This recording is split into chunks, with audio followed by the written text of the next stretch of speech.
Yeah, it's your boy Crypto Blood, and welcome to another episode of my Two Satoshis. It is February 26, 2019. Shout out to my man CDF Fireman 2 for that song request, Steel Pulse, stepping out. He said this is the greatest reggae band in his opinion. I don't know much about reggae. Anybody out there, let me know about this Steel Pulse group. Never heard of it. But thank you again for the song request. What's good, people? Hope you guys are doing well today. Yes, today is Tuesday and one day closer to the weekend. Today we're going to be looking at an article out of CoinSpeaker. Man, I got to give a shout out. Matter of fact, let me find his name. I think it's Chuck A. Chuck A from YouTube. He sent me this. He says, CB, let's see which crypto YouTubers report Vitalik's statement that XRP is better than Bitcoin. Do you guys hear that? XRP is better than Bitcoin. Coming from the horse's mouth. We're going to take a look at this article and see what it's talking about. If it was placed in context, you know, sometimes things are quoted out of context. So I'm going to read it. We're going to read it. We're going to see what is going on, because this guy Vitalik Buterin is something else. If he feels that way, shame on him. So we're going to take a look at that article. And then the second article, guys, is what I talked about yesterday and said I would cover: the hacking of a block producer, one of the top 21 BPs. EOS 42 is the BP. They were hacked.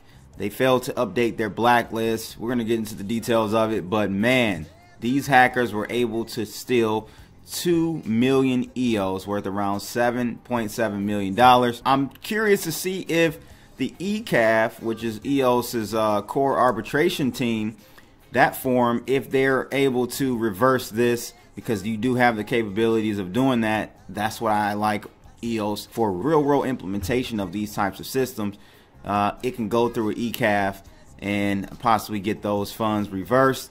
So we will take a look at that article as well. But first, let's take a look at this market cap.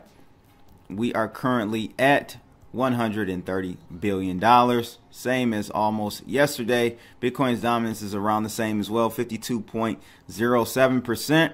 Nothing new to report on here, to be honest with you. Bitcoin, same as yesterday, pretty much low liquidity behavior here. So I ain't got nothing to tell you guys differently than yesterday. So let's take a look at this first article, man. This is crazy. Ripple's XRP is better than Bitcoin, quoted by Vitalik Buterin. Let's see what the hell is going on here. So it says Vitalik Buterin, the co-founder of the second largest cryptocurrency, Ethereum, tweeted about XRP, stating that it's better sound money. Oh my God, I can't believe this, guys. Better sound money than Bitcoin. But if any one of you were active on Twitter social media, you might have come across Vitalik's opinion about XRP. If not, here's a short coverage of the same. It says his view on XRP comes as a response to Pierre Rockert's research on Bitcoin's value, where he sums up Bitcoin as the ideal stablecoin and summarizes it as peak sound money. While responding to what Mr. Rockert said, Vitalik tweeted, I think you want to use XRP. The chart of XRP versus XRP would look the same, so it's also sound money, but they have institutional adoption and partnerships, so they're better. Wow, that's unfortunate. So actually, both of them are wrong. You can't quote a currency against its own currency. So that's just retarded in the first place. Mr. Rockert uploaded a graphic in which he shows the price of Bitcoin compared to Bitcoin itself. This is just retarded. Thus, the graphic is just a flat line that is worth 1 BTC at all times. I can do that for any currency. That doesn't make any sense, people. Like, where do these people get their validity? Vitalik Buterin answered that he believes that Mr. Rockert wanted to use the XRP graphic instead. Buterin said that the XRP graphic would look the same, but it is also sound money. Again, you can use any graphic against itself and it's going to be a flat line. So do I say that diamonds are sound money? No, but I could price diamonds against diamonds and it would be a flat line. This is just retarded. I can't believe these. Well, I don't know this other guy, but Vitalik is smart, but maybe not smart knowing about economics. You know, maybe that's just coding for him. But what he's saying and what this rocker guy is saying is just ridiculous. And it says here, let's be honest, Ripple and XRP are extremely popular entities, and the increased media attention is most likely due to their achievements, partnerships, and plans. Additionally, he mentioned that XRP has been adopted by several institutions and signed many partnerships around the world. As we all already know, Ripple's primary goal is to overcome SWIFT, which has been the traditional payment system adopted by banks and financial institutions for decades.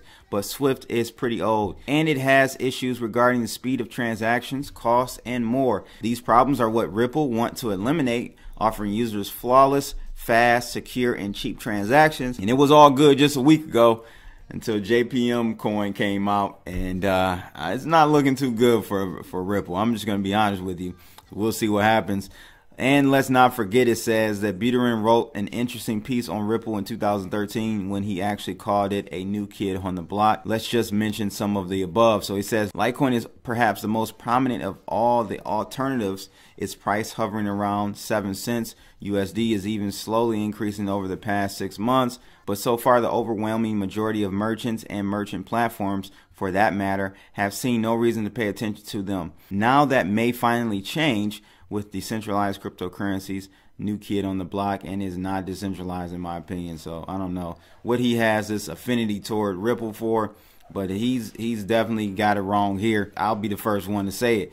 And it goes on to say here in the article, and on this occasion, Well Panda, a recognized Bitcoin supporter, answered that Bitcoin and XRP have a predictable monetary policy compared to Ethereum that is just a handful of people on a call that decides it on a whim. Yeah, that's true as well. But again, all of these people here in this article fail to realize if you plot a currency or asset against itself, it's always going to be a flat line. Like, I don't understand what the hell they're doing.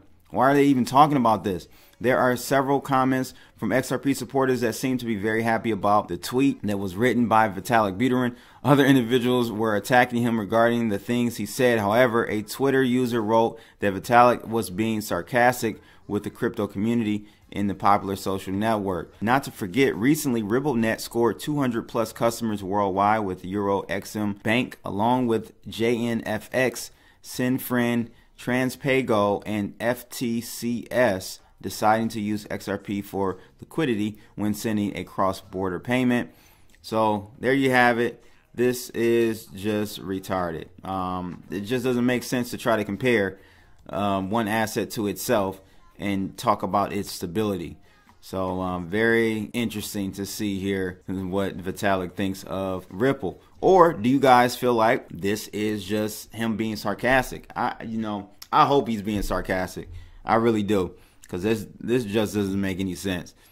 Second article is out of Cointelegraph, and again, it's about the article I touched on yesterday really briefly about a hacker moving 2 million EOS following the blacklist update failure. So it says here, an anonymous hacker managed to move 2 million EOS worth around 7.7 million from a hacked account due to an alleged failed update by an EOS block producer, according to a Telegram post by EOS block producer EOS42.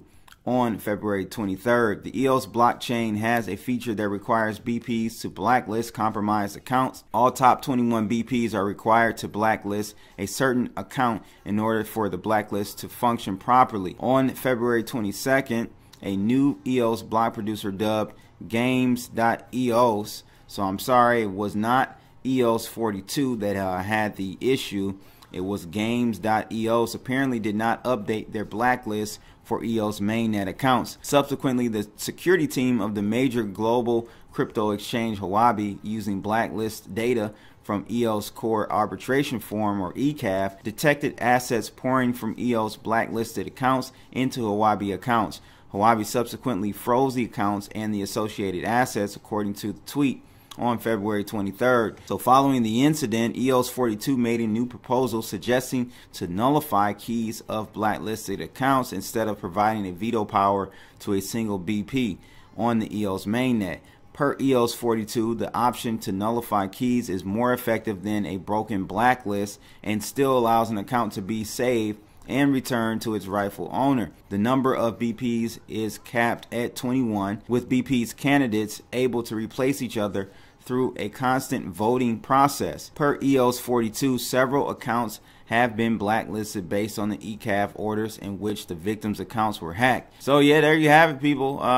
I'm going to try to make sure I stay up on this and see if ECAF will be able to reverse those funds. They should be able to, but though I know there's a window, there's a small window where you can do that. So I'm curious to know what's going on with that, and I'll try to make sure I keep my my eyes open to that for you guys so we can see what happens with that situation. But that's pretty much it for today, ladies and gents. Make sure you guys definitely like, share, and subscribe, and click that bell for sure. And I gotta give a shout out again to my man CDF Fireman 2 for that song request, Still Pulse, Stepping Out. He said it's his favorite reggae band. You guys let me know what's your favorite reggae band out there. But that's my 2 Satoshis for February 26, 2019. I'm out of here, people. Holla!